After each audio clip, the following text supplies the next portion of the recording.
Oh, hello. Oh, hello. Sikit from the Oh, yeah. Imana. Hey, Nichina ka lo filang chehan karong komdon cheka terunga ta Zawhna pheizu ka fil lo chia Uh, ka man ve chia thil pui mo deuh deuh ram zo cheka dua uh, kan hal pop mai la man lai ni boka Zawhna uh, toy fel pakhat palinga vel in zo photela ani le uh, mizawa I favorite rapper hi tunga Mizo favorite rapper. Favorite, Geju, hey, Mino Pui, Mitamzo, ang Toy, Shatim, like a Shitang, they were like a more below Shatim, they were on here. We took, man, Chung favorite rapper, got to get to Genie, get the Lotelo, got the Tanzo, got to Kakatoy felt that it did not took a so long, cut it, ola sara got the Tanzo, got to a hard work, a personal, nghe Asia rilu but mang itu ma sa eng ma negative comments ang chi zong zong eng ma chang dia lo hey a goal a chi focus a ka ni chi tung ku ni ber chu ka shatima ani le Zawhna panina kaleng halala Mizawa rapper boniti ber favorite inaya chun boniti ber imthille skill set vela an skill set va bon ka ti ver chu Larry Ferrose a ber ni don chu ni ama ka game tan chu ni a ber midang hi chon leri le sikit ti hian te khin tlang puya leri po zo tela sikit ati tho kaling ani ka kam palo na sa ni ani le Zawhna pathumna kalleng o oh Zawhna toifel pathumna ile khabut siar to a ngai nom le thai ti ber ber pakhat zo ti na ne mai zo pakhat pakhat zo ka ti don ni cho courage and confidence the Norman Vincent Peale so mi lo tin sia mi pon an sia ve du mit ya lok klap chima sang ka zo so ko pa dia population yeah courage and confidence lo chin sia ve tur ni zo ani le Zawhna palina kalleng o mizo tong hi hausa itiem hausak na riyo na ing ka riya ke chu ingai da mun thil vela ho sa hey u chu ka ho mi tong kam ho tong ho sa chu ka ni chu lo na chung in hey ho sa lo bo ni chu lo wa opposite ko han big chu lo ma se la u chu ka na ho sa shan lo ka ti hey sa po ne na compare person sa lam pang ke ni slang the expressions there ka ting si kan nga zo pe ani ta chu ki ma se la mi so ina kan nei thung ma po hi kan ba pang thi phum fe lom lo ta ni la dan po ni se ka ting zo ka chu nin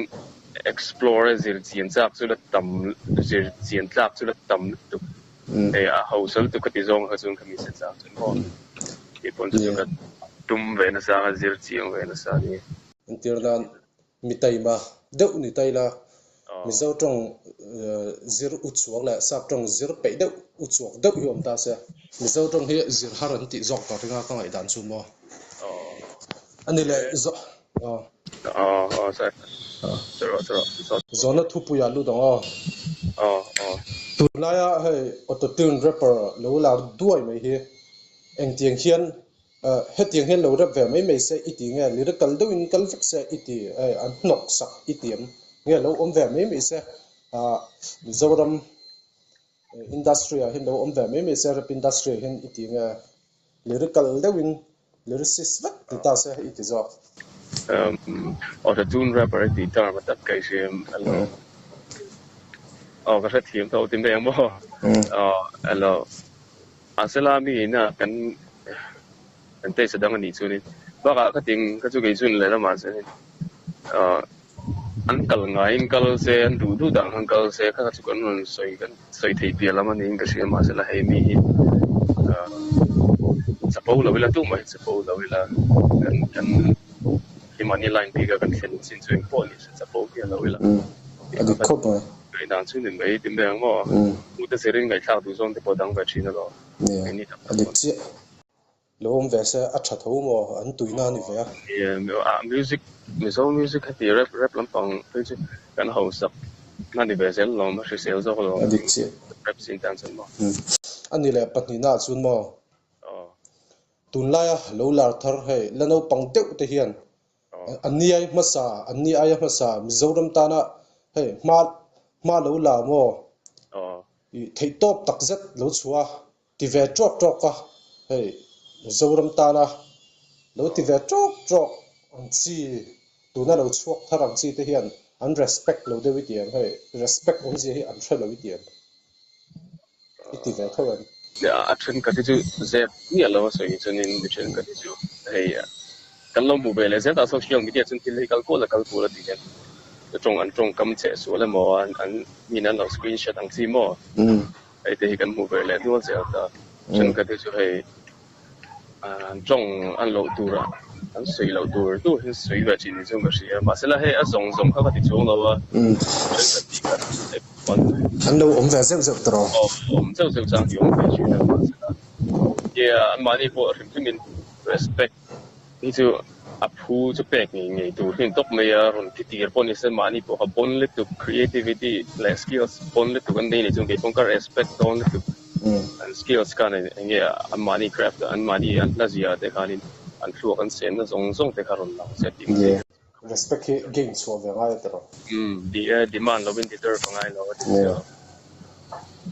adu khop mai ani le mo Mizoram rap industry hi ram aron chan tlun sel theinan hian rapper ho hian enge lo ti ve se iti deuh ber mani kan na zone kan ti na zone na chini sing do kan ei lyrical de kan kalemo ani shan lo wa ni pui oi sim kan kalemo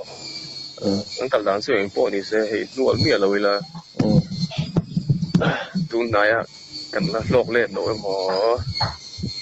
ni pui na min appreciate mo recognition kan pu lo wang ten nual lo sim la kan tui ani chuan kan tui chil tak ani chuan mo long term future la ti kan ne kira an lo sha thim chonga mi zo te bo ka atam zok te bo hi den kan la zia cho ve me ala ho ala mi zo music industry chu la ho sa don le tu ne kina chun mo ting chu ni me nual lo ila ti tram cha ila chu ka se lo chu za pui lo ila tro lo soi sel tok chu ma se ti ve tram tra la kan tui tak ani chunin a craft ai kan tui pui tak ani chunin ting chu soi ngai lo lu ma ngai ke zum mo literature ani na hi tam ve ma a thu har box ya thok se ngai lu tuk ani box ya ma dik chi lo ya tak chun mi pui a po hianin thil hi kan hre thiam lo e chu kan hriat thiam lo na lama hianin hei lo ba mi hi ba ker lo i dei siam hre thiam lo si chu kan hriat thiam lo so ni chunin en le be la emo en lo to be la sẽ thiam chin ho chu ni na dan thiam ro se har ve thil ni hei lyrical de thil pi ni chu mo lai tha chu ani le mo palinga lyricist tam takanum ta lyricist ni tur hian ai nge poimo iti ber hat hu bom tur hian nge poimo iti ber lyricist the term hitro rap kan mang chu lyricist kan ti term hi ada shan le tu ka lyricist kan ti zo ga chu ani ta ta ga hi chu ni lo ni ta hei lyrics yet tu ang pick mo composer ten an shan de le ka term hi rap ta chu ni se yom ka sha tho kan man dan na ka ni tho lyrics kan content ka kan thu soi la ya ka bo mi lo in hei multisyllabic so ang ji mang bak tho si wordplay punchline and him double and down te po thei chu ka ti mang tho si kan thu soi lai kan content kan thu soi lai bo mi lo wa soi te ting ti ka chu kangai lu ka ting ka chu storytelling hi poimo se bon ka ti chu ka ting ka ni dang antir nan thon thuang lo ni ta sa kan la kha thon thu khan zir tir le ko tum eng anei lo thon thu ta chu ama ero chu hla lo ni to thon thu nen te kin ta la thon thu om se nei lo de u zia chu angai no mi don lo bo ni dik chi lo connect mi ro tir ha soi la lo ma mi sha thiam lu ho ni tu lai zo bo ro ken thak thra duhawm ki po wa sitlang lo ani le mo music video siam vak vaka wanga la hi mi zawa chuan an tam em ai isha thawang mo hei engei da nang phei chuan han siam vak ta la ilar don lu tu asot ti tiam nge music video siam vak ai chuan in zir ve phut se bon an ma ni len ma ne ain judge thei huna han bon tak an ni huna khan emo lo lar thei ni to tur lar hun no lar hin nom ve khatia han engei dan siam vak ki a thok iti thawem nge in zir ve phut se siam se iti zo yeah dia an siam du den e chun ha chi kan lo sei kan ni le chu chung in masala isoi dan sensa ka chung kan ta hey a rap abi ke chun rap drogan isoi rap ang lo pe chun chon hem ngai na zo ko wang hen chon hem ngai la na wang hen hey jin zero se o ti lo se o ti lo win re lo te in ti la se a that don nen o ting ji hi tu kan bu ve dual to ke tum mo hey nal thou si beng she ta mo thou si yanin a lyrics a hin til pon tak te hin pon te ya cutting du kan in zero pe se die hard fan hey rap fan dik tak ho pon an lo feel hey thou lyrics pon le tuk nei thou si rap lam pang shami lo boya na lan lo ti thei thou si hin til is te che ding jian thuak sem pe se in zir seven mo lo se lar di vel mo mi pui she ni tam ni hit meng ta thot du pel sin dol de win til en lo phot du ka ti ge ju la rei du zok mo ni edik che al khu du zok kar khatvel an han ri hloya re ang chi chu nia chiam khop mai khatia han mo ani la parukna kal le hal me ang ani chuan tunlaya hei flow ngai hlir mang thin mo angai thatu ten criteria eng ma hre silowa anlo ngai sang to fak pai thin hi ining vem hei a flow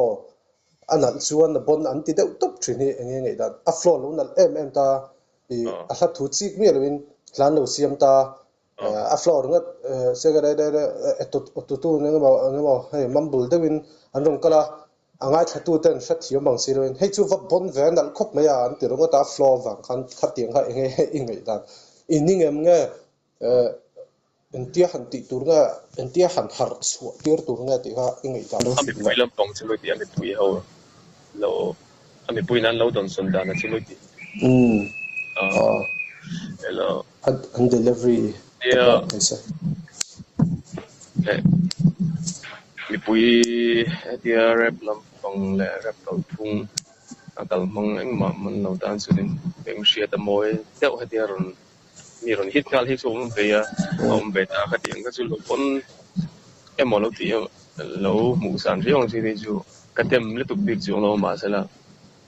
hei sha tu lo lui ta tang chi hin be ta ignorant deuh ha ti em adik emot ti tlat mo kan ti dan hi adik ani favorite hi bon ber mo ti tlat dan chi tin dan ber ang de ha be ti ni